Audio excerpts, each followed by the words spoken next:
Hello everyone, I welcome you all to this lesson. Today I am going to discuss important question and answers on the lesson The Tempest, which is written by William Shakespeare. From this novel, I will be explaining question and answers of Act 5, Scene 1. So dear children, here I begin. And before that, let me ask you, have you subscribed to my channel? If you have not subscribed up till now, then please do. And watch the video till end. And press the like button if you have liked it. And do not forget to press the bell icon for my latest notification. So dear children, let us start with the first extract of Act 5, Scene 1, The Tempest, which is written by William Shakespeare. So my first extract is Ariel. On the 6th hour, at which time, my lord, you said our work should cease. Prospero. I did say so, when first I raised the tempest. Say, my spirit, how fares the king and his followers? Ariel. Confined together in the same fashion as you gave in charge, just as you left them all prisoners, sir, in the line grave which weather fence your cell. They cannot watch till you release the king, his brother, and yours abide, all the three distracted, and the remainder mourning over them, brimful of sorrow and dismay, but chiefly him that you so termed, sir, the good old Gonzalo.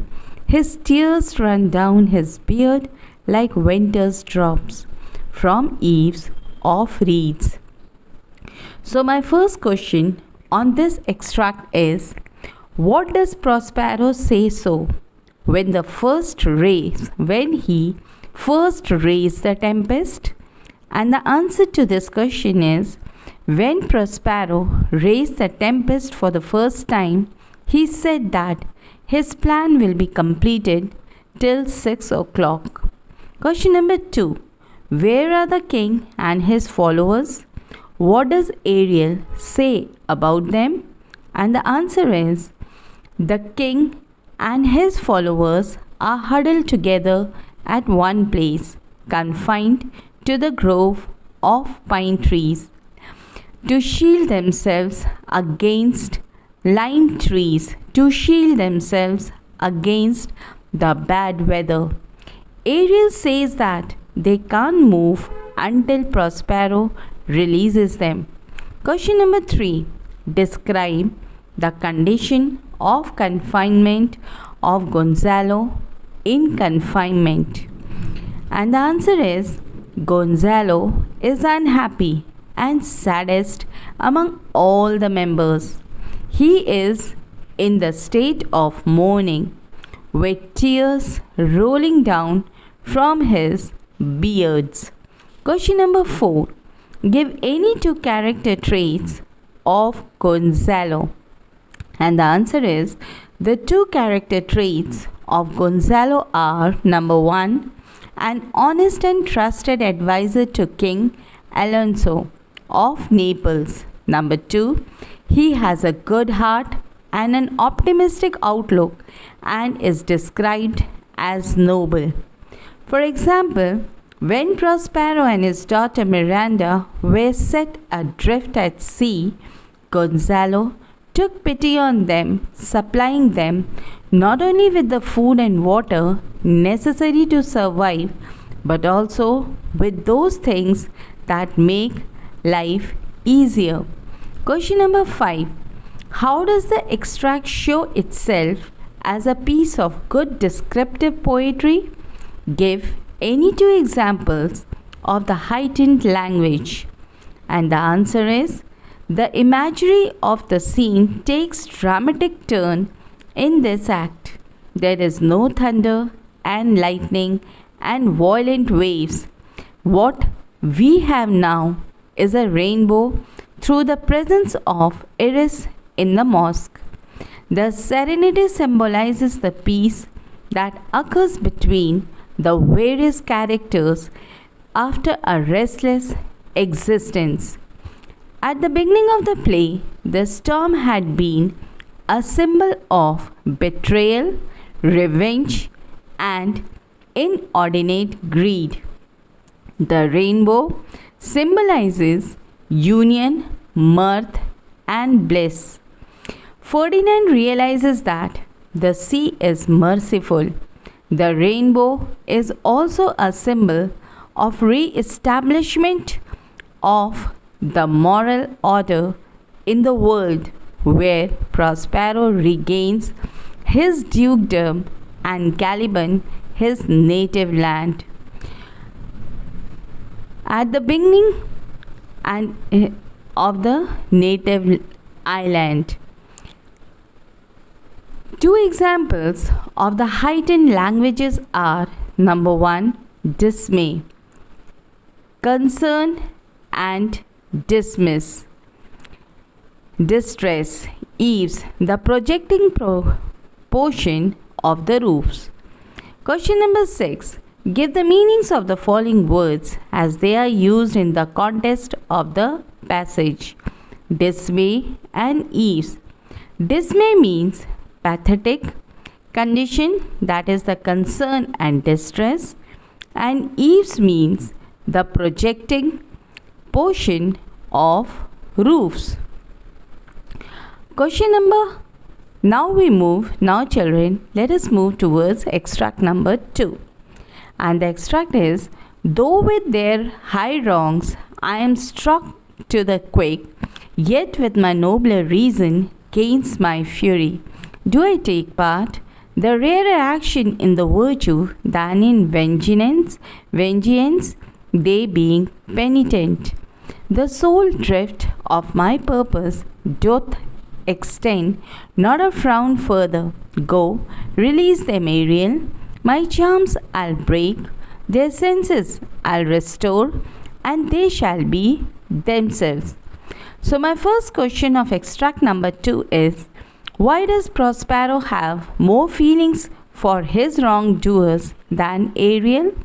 And the correct answer is, Prospero has more feelings of his wrongdoers than Ariel because Ariel is a spirit, but Prospero, being a human of the same race, has more feelings than Ariel. He also says that he also suffers from the same pain as they do. Question number 2. Why does Prospero hurt by thinking of his betrayers? Answer.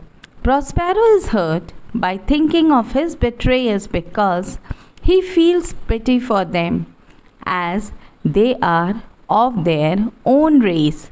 Though Prospero is angry with their evil deeds, he is feeling compassionate about them. Question number 3. What guides Prospero more in his decision to forgive his offenders? What does he say about it? And the answer is, he is more serious about forgiving his offenders because he is indignant about their evil deeds. He says that he will put his thirst for vengeance aside and be merciful. Question number 4. What is meant by the rarer action is in virtue than in vengeance? If Prospero's focus was not on vengeance, why did he create a storm at the beginning of the play? And the answer is, the sentence in virtue than in vengeance means forgiveness is better than taking revenge. He created a storm at the beginning of the play because he wanted to punish the evildoers. Now he says that if they have repented, then his purpose is achieved. And later on, When he realizes that forgiving is better than taking revenge, he forgives everyone. Question number 5. In the context of the theme of the play, what does Prospero tell Ariel at the end of his speech? And the correct answer is Prospero tells Ariel to go and release the king and his followers. He also says that he will break his spell and restore them to their sanity and make them free. Question number 6. Give the meaning of the following words as they are used in the context of the passage. Number 1. Stuck, which means deeply hurt. Number 2. Penitent, which means repented. So now I move towards extract number 3. Hope children, you are understanding the answers.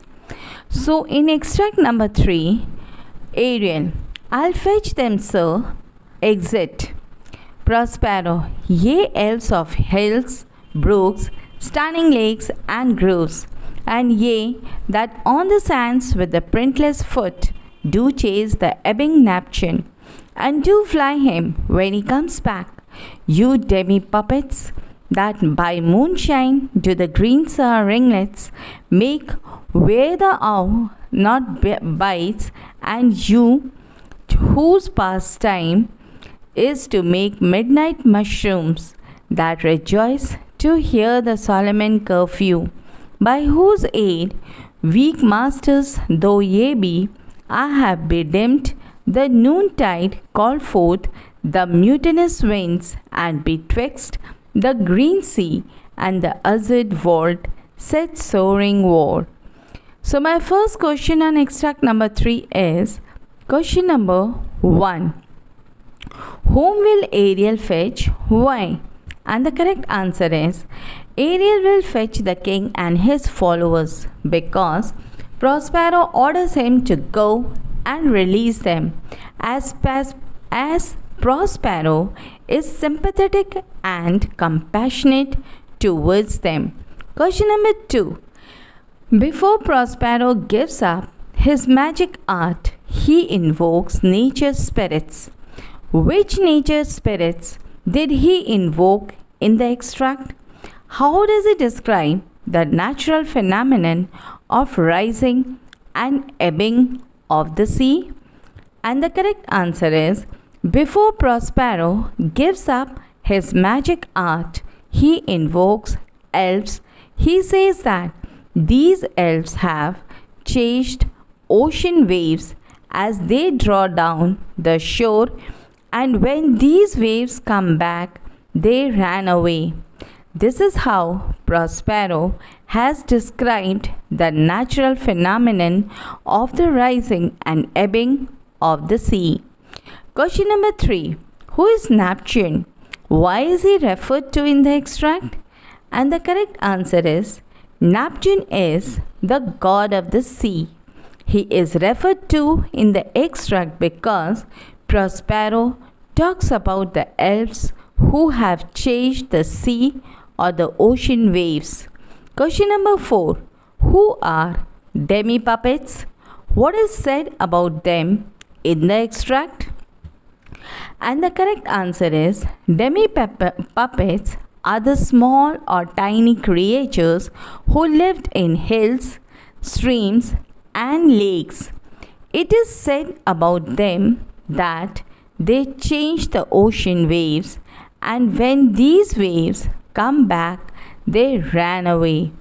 It is also said about them that they light the moon and made fairy rings in the grass, which the sheep refused to eat. Question number 5. What did Prospero do to the sun and the winds? And the correct answer is he says that he had darkened the noon sun and summoned the resisting winds while setting the green sea and blue sky at war. Question number 6. Give the meaning of the following words as they are used in the context of the passage. Number 1, ringlets. Number 2, mutinous.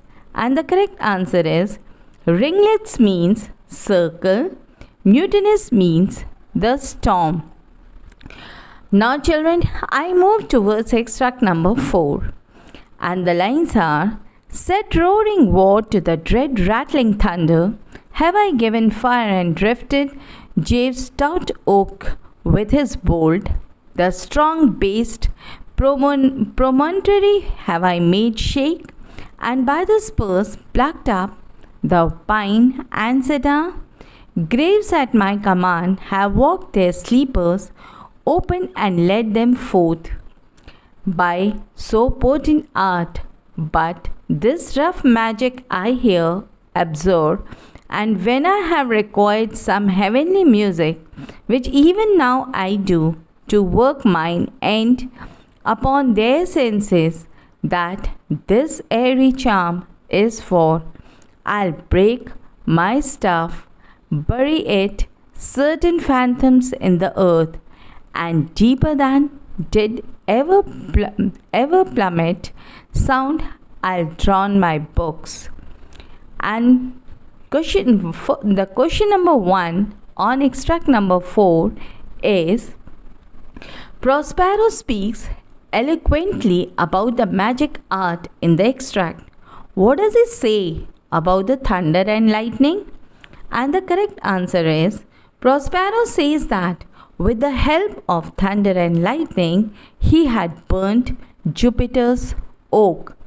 Question number 2. How does Prospero show that his magic is powerful in these cases, producing earthquakes, opening graves, and uprooting trees? And the correct answer is, Prospero's magic is powerful in producing earthquakes, opening graves, and uprooting trees because he had shaken the sturdy cliffs, pulled up pine and cedar trees by the roots, and waked up the dead ones while opening their graves. Question number 3. Why does Prospero want some music? Give 2 instances in the play that what role music plays. And the correct answer is, Prospero wants some music because he wants to cast his spell and bury his magic books in the ocean even more deeply than any anchor. Music is found in most of the scenes as follows. Number 1. Sometimes it is used to make Alonso feel mourn of his son's death. Number 2. To wake Gonzalo from sleep. Question number 4. What is plummet?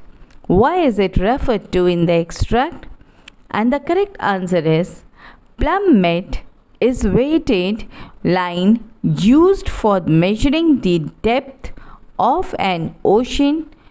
The term fathom is used. It is referred to in the extract because Prospero wants to sink his magic books deeper than any seller's pump line. Question number 5. Finally, what action does Prospero take before giving up his magic art?